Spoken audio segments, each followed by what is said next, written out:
All right, welcome to this explainer. Today, we are going to completely dismantle your ineffective study habits and replace them with a scientifically backed toolkit of cheat codes for your brain. Seriously, let's just dive right in. Because whether you're cramming for exams, trying to pick up a new professional skill, or, just wanting to absorb information faster, the traditional ways we've all been taught to study, they're actually holding us back big time.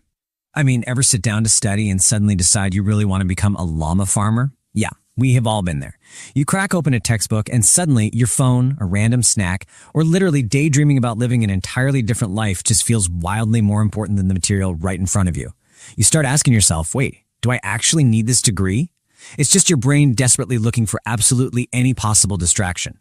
So, we need to shatter this illusion of productivity right off the bat. Why? Because a completely jarring 90% of students are studying entirely wrong. Honestly, 90%.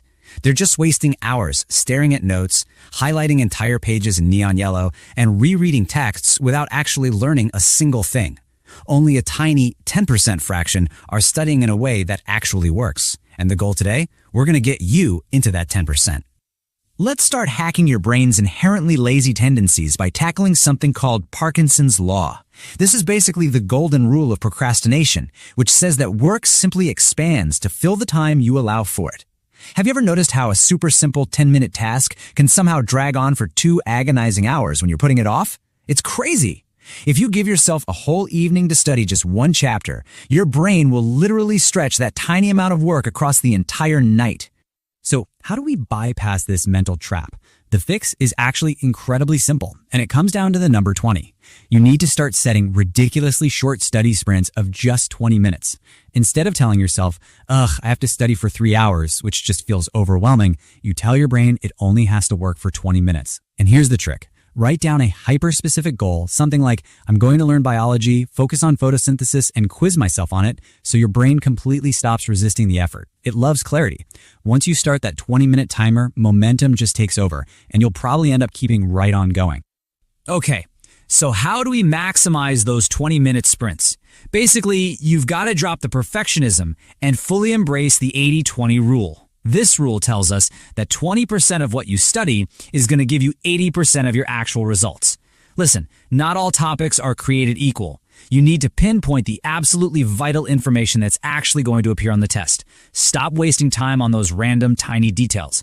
Check past exam papers, ask your teacher, review summaries, and just pour your energy into the 20% of topics that show up the most. It's all about working smarter, not harder. Now, if you want to instantly claw back lost time and activate speed mode on demand, try a targeted 30-minute sprint. Here's how it works. Step 1, set a 30-minute timer. Step 2, study like it's an absolute emergency. And step 3, take a 5-minute break. This completely prevents burnout because your brain knows, hey, a guilt-free break is coming. You can stretch, walk around, scroll your phone, whatever. But it allows you to focus intensely for those 30 minutes, totally avoiding that fake studying trap where you're just blankly staring at a page. And hey, if you need a little extra accountability to stay locked in during that sprint, here's a fantastic bonus hack for you. Use an app called Forest to plant a virtual tree on your phone. If you leave the app to go check your text or scroll social media, the tree literally dies. And it turns out guilt is actually a wildly powerful motivator. It visually gamifies your focus and just keeps you perfectly locked into your sprint.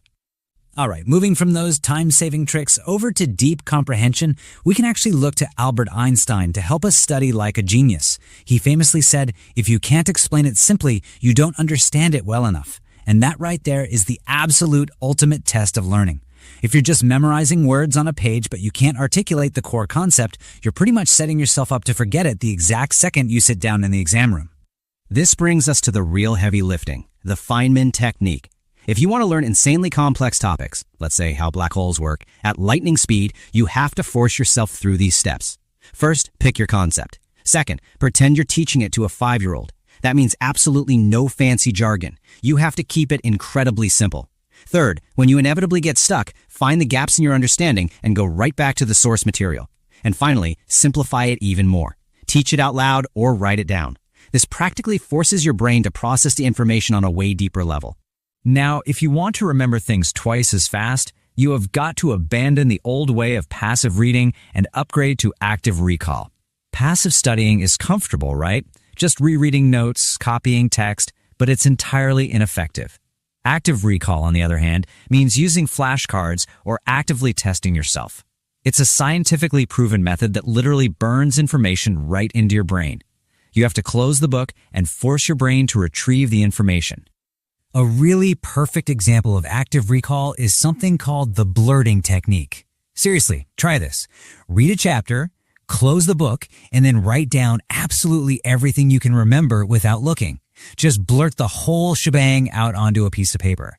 After that, open the book back up and check to see what you missed.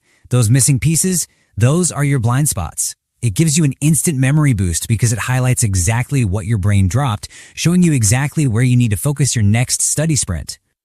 Okay, let's zoom out for a second and talk about your physical vessel. Because, to be honest, all these comprehension hacks are absolutely useless if you aren't maintaining your biological foundation.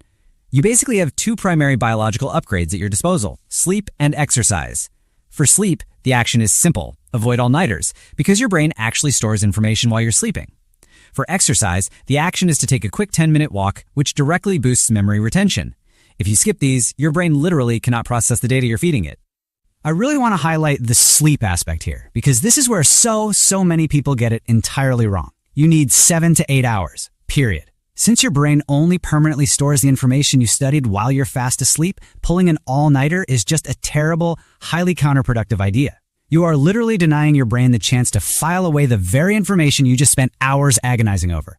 So secure those 7 to 8 hours of sleep and take those 10-minute walking breaks to physically boost your retention. Trust me, your brain will thank you. All right, let's tie this whole thing together into a rapid-fire master key for studying smart. And hey, if you need to, take a screenshot right now. Here's your checklist. Set short 20 to 30-minute study sprints. Use the 80-20 rule so you're focusing on the 20% of material that actually matters. Use timers to create a sense of urgency. Teach those concepts simply using the Feynman technique. Actively test your recall instead of just passively reading. And finally, get your sleep and exercise for those massive free brain upgrades. But look, just having a cheat sheet doesn't change anything by itself. Knowledge isn't power. Applied knowledge is the true cheat code. So I want to leave you with a challenge for today. Look at the list we just went through. Which one of these techniques are you going to deploy today to unlock your brain's full potential? It's time to stop studying hard, start studying smart, and finally make your brain work for you.